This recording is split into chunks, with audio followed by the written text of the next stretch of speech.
आप जाट समाज से आते हो, जाट नॉन जाट का यहाँ पे बड़ा फैक्टर चल सकता है। चर्चा ये भी रहती है कि नरेंद्र गहलोत सक्रिय बहुत कम रहते हैं। नमस्कार, आप देख रहे हैं हरियाणा उत्सव। हरियाणा विधानसभा के चुनाव ठीक 2.5 महीने के बाद होने हैं। इस तरह से टिकटार्थियों ने भी अपनी अपनी गोटियां बिछा दी हैं और अपनी अपनी जो भी बिसात बिछानी थी वो तैयारी कर चुके हैं। इसी कड़ी में हमारे साथ मौजूद है नरेंद्र गहलोत। ज़िले की जिम्मेदारी है, जिला उपाध्यक्ष की जिम्मेदारी इनके पास। तो गहलोत साहब, हरियाणा उत्सव में आपका बहुत बहुत स्वागत है। आपको भी, आपके दर्शकों को भी मेरा आपके बहुत नमस्कार। सर, बीजेपी पार्टी ने प्रदेश की जिम्मेदारी दे दी है मोहनलाल बड़ौली को, तो किस तरह का जोश है? देखिए, मोहनलाल बड़ौली जी बहुत ही शरीफ और बहुत ईमानदार अच्छे आदमी हैं और विशेषकर सोनीपत के लिए तो बड़े जोश की बात है, क्योंकि हमारा अपना मोहनलाल बड़ौली हमारे अपने सोनीपत ज़िले से हैं और इन्होंने पीछे पार्लियामेंट का चुनाव भी लड़ा था, एमएलए भी हैं। ये हर वर्कर को जानते हैं, हर वर्कर के टच में हैं और हर वर्कर को एक बहुत बड़ा उत्साह है कि आज एक सामान्य वर्कर को विधायक बनाया और फिर उसको जिलाध्यक्ष बनाया और फिर 2 बार महामंत्री बनाए गए थे ये, और अब इनको पार्लियामेंट का चुनाव लड़ा था और वहाँ परमात्मा ने किसी कारण थोड़ी बहुत वोटों से रह गया, तो आज उनको जो प्रदेश की जिम्मेवारी दी गई है, इनको संगठन का बहुत अच्छा तजुर्बा है और मैं ये कहूँगा कि ये सोनीपत ज़िले के लिए तो बहुत अच्छा है, बड़ा उत्साहपूर्वक है। मैं तो पूरे शीर्ष नेतृत्व को, अपने प्रधानमंत्री जी मोदी जी को, अपने होम मिनिस्टर अमित शाह जी को, जेपी नड्डा जी को और हमारे प्रदेश के यशस्वी मुख्यमंत्री नायब सैनी जी को, पूर्व मुख्यमंत्री मनोहर लाल जी खट्टर को बहुत बहुत शुभकामनाएं देता हूं कि हमारे सोनीपत से एक बहुत ही नेक इंसान को जो ये जिम्मेवारी सौंपी है, हमें इसकी बहुत खुशी है और हम उनका बहुत बहुत आभार प्रकट करते हैं और यही कहते हैं कि भाई ये आने वाला समय इनके लिए बहुत अच्छा होगा। सर, आप अभी लोकसभा में 5 सीटें खो चुके हो, कहाँ कमी रही? देखिए, 5 सीटें खोना दूसरी बात है, चुनाव है, जैसे ये 21,000 का क्या मायने रखता है, 15-16 लाख वोट में बहुत कम मार्जिन रहा है। इसी तरह छोटी मोटी, जैसे 10 साल सरकार में हुए थे, एंटी इनकम्बेंसी भी होती है, क्योंकि ये सरकार हर आदमी को बराबर नज़र से देखती है, समान विकास होता है, हर एक आदमी को नौकरियों भी बराबर देखते हैं, ट्रांसफ़र में भी पोर्टल से ट्रांसफ़र होते हैं उसमें बराबर देखते हैं और जितने भी विकास कार्य हैं उनमें बराबर रखते हैं।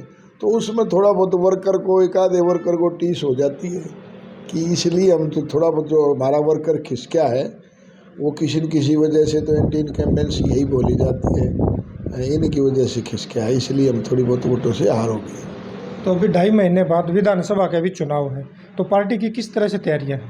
पार्टी की बहुत अच्छे से तैयारियां हो रही हैं। हमारे अमित शाह जी ने वहाँ पे गुड़गांव उसमें पंचकुला जी में बड़े अच्छे टिप्स दिए थे और इस वर्ग इसको संगठन को बड़ा सक्रिय किया है। हमारे को जिला कार्यकारिणी की मीटिंग में भी हमारे को टिप्स दिए हैं।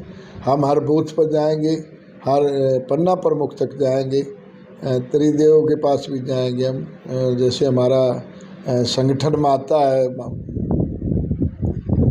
जो हमारा बूथ का संगठन है उसको हम सबको सक्रिय करेंगे, जहाँ कहीं कोई कमी होगी उसको पूरा करेंगे। जैसे अमित शाह जी ने अब क्लियर कट कर दिया, अभी नायब सैनी जी के नेतृत्व में चुनाव लड़ा जाएगा, क्योंकि नायब सैनी जी भी बहुत बड़ी आदमी, संगठन की तरफ से लगा लो, हर वर्कर को 24 घंटे सीएम हाउस खुला है, जहाँ भी जाते हैं हर वर्कर से बात करते हैं, हर वर्कर की समस्या जानते हैं और उसका हल करते हैं। तो इनसे संगठन में बहुत बड़ा उत्साह हुआ है, जो नायब सैनी जी की कार्यशैली से बहुत बड़ा वर्कर में उत्साह है और वो अब की बार तो विधानसभा में बहुत भारी बहुमत से ही हम विधानसभा के चुनाव में जीत कर पाएंगे। तो नरेंद्र गहलोत की किस तरह की तैयारियां हैं अभी विधानसभा को लेकर?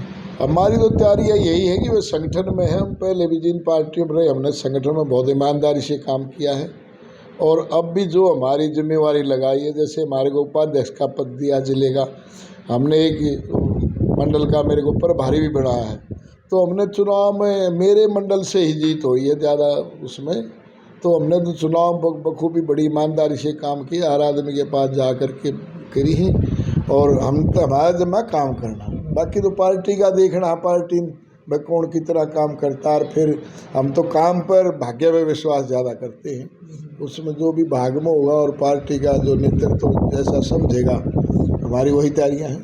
तैयारी पूरी है अपनी, तैयारी हमारी कोई कमी नहीं है, तैयारी हर टाइम तैयार रहते हैं। हमारा अपना संगठन है, अपना सब कुछ ठीक है। चर्चा ये भी रहती है कि नरेंद्र गहलोत सक्रिय बहुत कम रहते हैं।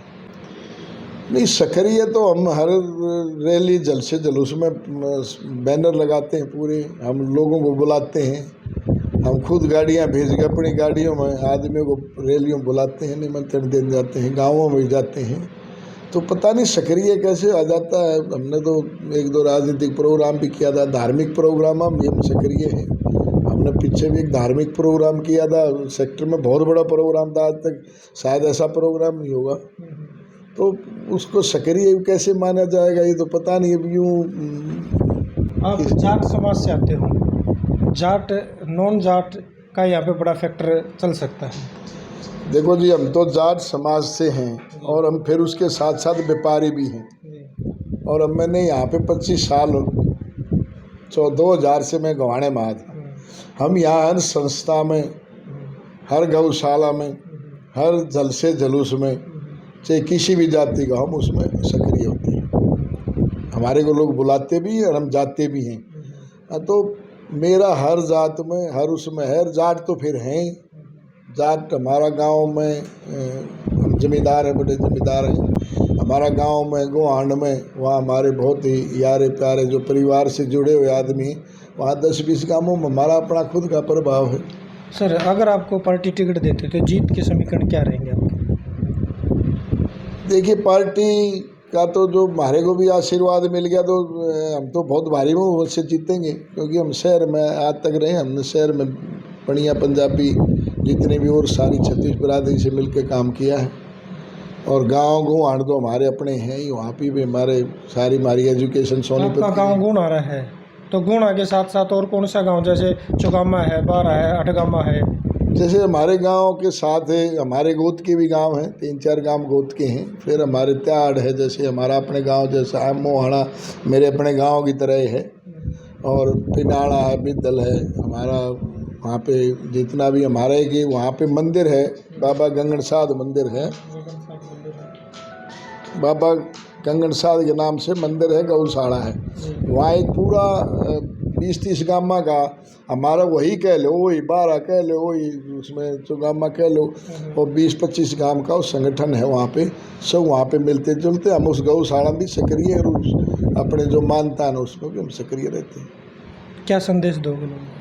हम तो यही संदेश देंगे कि भाई पार्टी किसी को भी आशीर्वाद दे तो हमने मिलजुल के काम करना चाहिए। और जो भी पार्टी कमल के फूल का आशीर्वाद किसी को भी दे, हमने उस कमल के फूल को देखना है और उसको जिताना है। और आने वाली सरकार भारतीय जनता पार्टी की सरकार बनानी है। और हमारे इतने अच्छे यशस्वी मुख्यमंत्री जो नायब सैनी जी को अमित शाह ने पहले ही आशीर्वाद दे दिया, डिक्लेयर कर दिया है, ऐसे अच्छे मुख्यमंत्री अगला 5 साल के लिए इस हमारे पूरे पब्लिक का, पूरे हरियाणा का जितना भी विकास करेंगे वो बहुत सराहनीय भी होगा और बहुत अच्छा विकास होगा।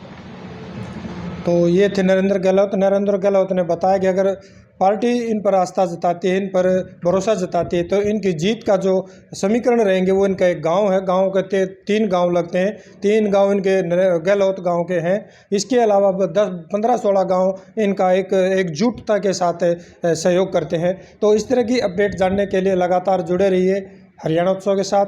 नमस्कार।